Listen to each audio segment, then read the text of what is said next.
You're somewhere ordinary. A coffee shop, a party, a street corner. You turn around, and there they are. Someone who used to hold an entire chapter in your life. And for a moment, time folds in on itself. You only have a couple of minutes before real life pulls you both away. What do you say? What do you feel? And who are you now when all of those memories suddenly come back? Welcome back to the Weekly Fix. I'm John, a licensed social worker and therapist. And every week, we explore one song, one emotional theme, and one clinical breakdown. And today's episode is different. This one isn't about a wound. It's about what emotional maturity sounds like when it's still tender. Olivia Dean's A Couple Minutes is one of those rare songs that captures something most people struggle to explain. Not heartbreak. Not reconciliation. Not closure. Something more complicated. It's about seeing someone you once loved and realizing that care still remains, even after the relationship doesn't. This episode is for anyone who ran into an ex unexpectedly. Anyone carrying love that no longer has a place to go. Anyone trying to make peace with a relationship that mattered.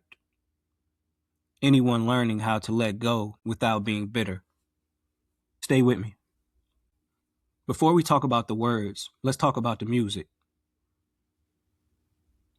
Because this song sounds exactly like the emotional experience it's describing. Warm, slow, soulful, a little bittersweet, not devastated, not completely healed, just settled. The sound feels like someone sitting beside a memory instead of running from it.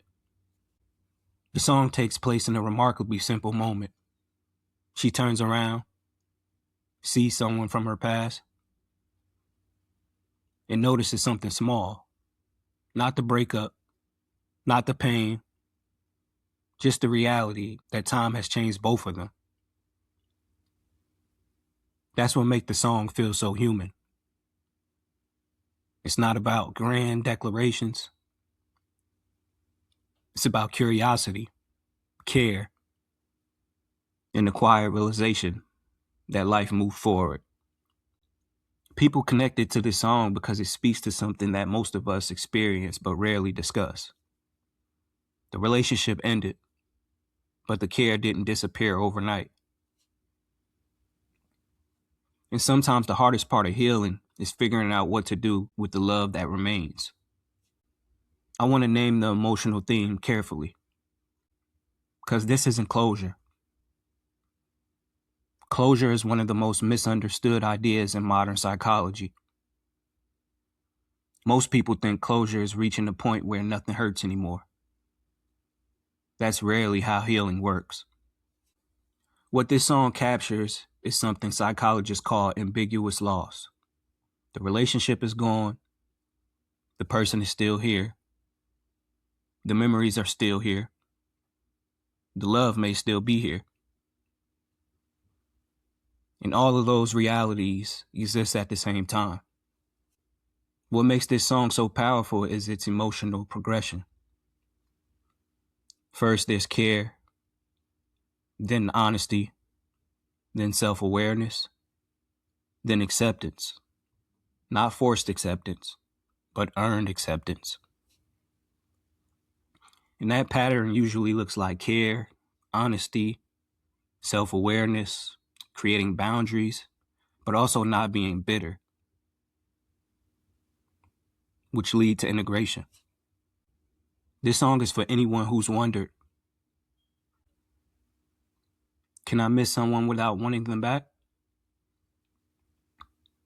Can I care about someone and still know the relationship needed to end?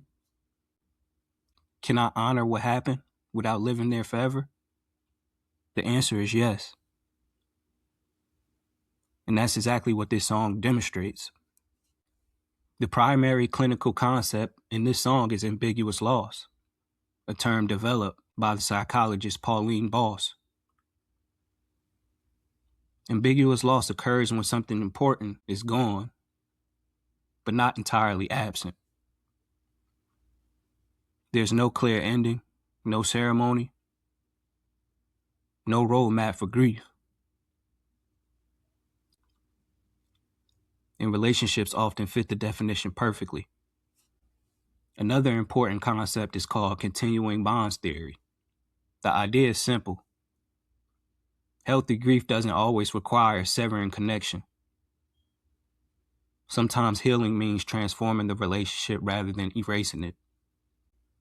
The person no longer occupies the same space in your life, but the impact still remains, whether that be negative or positive. I have 4 powerful emotional truths. Number 1, some versions of you only existed in that relationship. There are parts of ourselves that only emerge in certain relationships, right? When a relationship ends, we grieve that version of ourselves too. Number 2, love can matter without lasting forever. One of the healthiest beliefs a person can develop is that a relationship doesn't need to be permanent to be meaningful. Number 3, care and boundaries can exist together.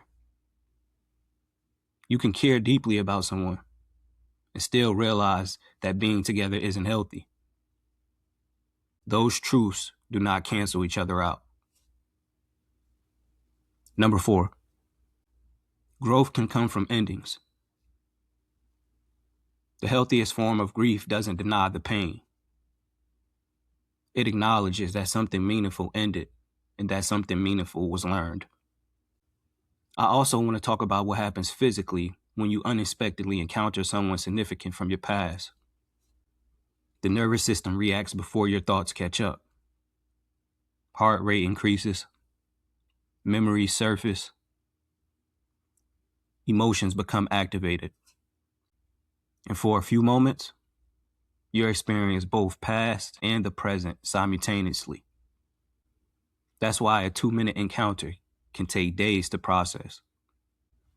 I want to connect this episode with the first 3 episodes of our series. Drake showed us what happens when grief has nowhere to go. Chris Brown showed us what happens when attachment keeps pulling us backward. Taylor Swift showed us what happens when armor keeps us emotionally protected. Olivia Dean shows us something different. She shows us what happens when emotions are integrated rather than avoided. This is what emotional maturity sounds like. Here's your reflection question this week. Is there a relationship in your past where the love was real and the ending was necessary, and you haven't fully allowed yourself to grieve both truths at the same time? Because a lot of people believe they have to choose. You don't. You really don't. Here's this week reframe. Love is not wasted simply because it ends. The value of a relationship is not determined by the duration. It's determined by what was shared, what was learned, and who you became because of it. This week, think about a relationship from your past and write down one thing that was genuinely good about it. Not to romanticize it, not to revisit it, simply to acknowledge it. Because part of healing is allowing the good and the difficult to exist together. This song ends with a simple truth. You only have a couple minutes, then life continues. And maybe that's a lesson. Not every emotional experience needs a dramatic resolution. Sometimes growth looks like feeling something fully, holding it gently, and returning to your life with your dignity intact. This has been the Weekly Fix. And this week's fix was Olivia Dean's A Couple Minutes and the psychology of ambiguous loss, mature love, and learning to let go without letting bitterness take over. If this frequency met you where you are today, follow the show and share it with someone who may need it. And remember, music is like medicine. Here's your fix. This week's intentional listening. Leanne LaHavis, Green and Gold, for finding peace where life has taken you. Arlo Parks, Softly, for tenderness without expectation. Leon Bridges, Beyond,